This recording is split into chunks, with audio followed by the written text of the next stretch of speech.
大家好，欢迎收看酷妈与屁孩王。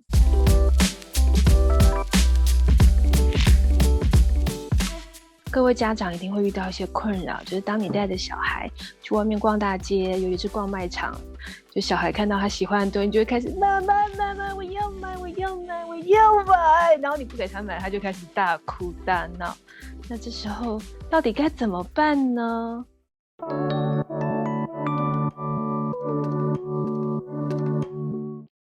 秘籍就是一开始在孩子要带出门之前，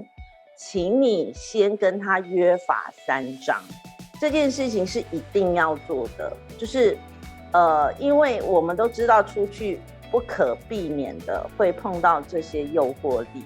那如果你一开始没有先约法3章的话，你后面很多的执行的时候是没有依据的，也就是没有法源依据。要带宝贝出门前，我就要先跟他说，今天呢我带你出去，那如果你看到什么想买的东西，你一定要得到我的同意。那如果你在那边大吵大闹，那回来你一定会有处罚。就这个东西你要先讲好。对，所以要让他先认同这件事，才能带他出门就对了。对，就要先跟他说好，就是因为这样子以后你回来处罚他，他也必须要接受，因为你之前就先说过了，这也是一种民主的做法。所以其实就是奖励与惩罚是要并行就对了，让他知道如果他做好的话，他就会得到奖励，但是他如果耍赖的话，他就会得到惩罚，是这样子吗？是啊，在所有教养里面一定是要恩威并进，对。但是你一定要跟他说，如果你表现好，我会给你什么样的奖励，那个奖励的增强物一定是要他喜欢的，而不是你喜欢的。然后另外一个部分就是，如果你言出必行的话，那你的信用度会很高。有些爸爸妈妈脸皮很薄，他不想在公众场合引起注意。如果你发现在公共场合哭得越大声，闹得越厉害的，一定是累犯，就他已经得逞过了，对不对？这样子得逞过才会演这么大嘛。但是我们都知道，大部分的爸爸妈妈都好面子，当他发现这样的事情的时候，他会惊慌失措，所以很容易妥协，对吧？可不可以后面再收拾他呢？其实也是可以的。回家的时候，主控权就在你手上了，你可不可以把那个玩具束之高阁？他买到不一定是你拥有啊，对不对？我当下让你这个让我先有面子，我把东西买回家了以后，对不起，你这东西不能玩，我给你放得高高的，你就是不准玩。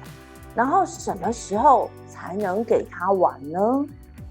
那就是下一次的增强物。就变成是奖励就对了嘛，把这个变成奖励的意思嘛。下一次他如果做好，但是你要狠狠的让他痛一下。先请就是我们的屁孩王来解析一下小孩子的心态，究竟为何他们会想要在公共场合大哭大闹来让爸妈买玩具给他们呢？他们大概会是什么样子的心态呢？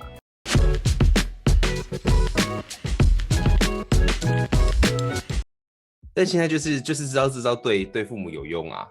那再更准确来说是，如果我好好沟通，你会听，那我干嘛要闹呢？小孩子也是有尊严的啊！你不要觉得小孩子没有尊严哦，小孩子也有尊严，只是他觉得好尊严跟想要玩玩具的欲望比起来，想要玩玩具的欲望大于尊严，所以我可以暂时舍弃尊严。可是如果我可以好好沟通，就可以满足玩玩具的欲望，我当然好好沟通，不用舍弃尊严，可以玩到玩具。我当然对于孩子来说这是最好的啊。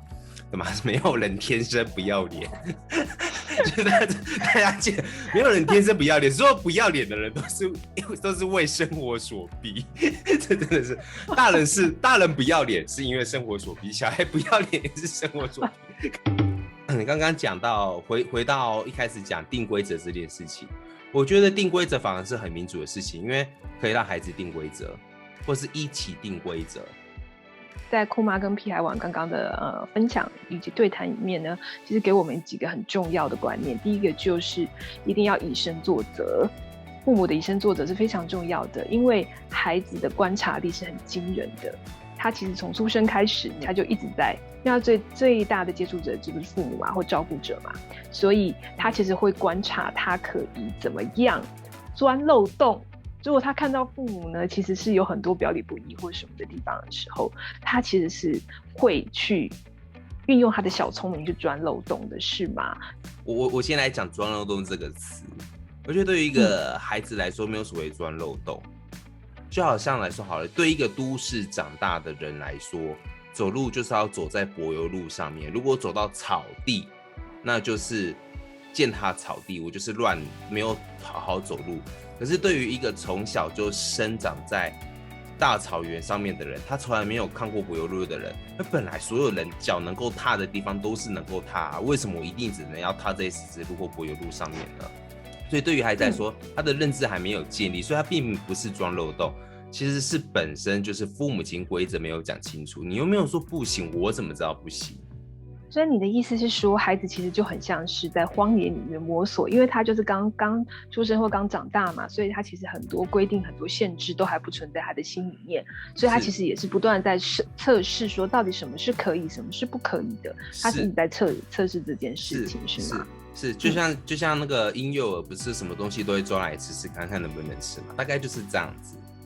所以你不能说婴幼儿在抓东西吃吃看，他在钻漏洞，看看这个橡胶球能不能吃，不是，他就是在试试看什么东西是能吃的，什么东西是不能吃的，他并没有刻意钻漏洞的这种心态，他就是很纯粹的在探索世界。好。所以会觉得小孩子钻漏洞的心态只存在于大人之上，是因为大人知道那是个漏洞，而小孩子走过去了，他就觉得小孩钻漏洞。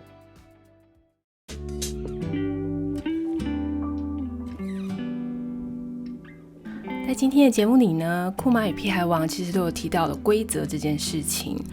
那定规则是非常重要的，不过大人的规则可能不等于小孩的规则。就是说，小朋友他在成长的过程之中，其实他的脑海里面可能还不存在大人的规则这个概念，因此他会做各种尝试去得到他想要的东西。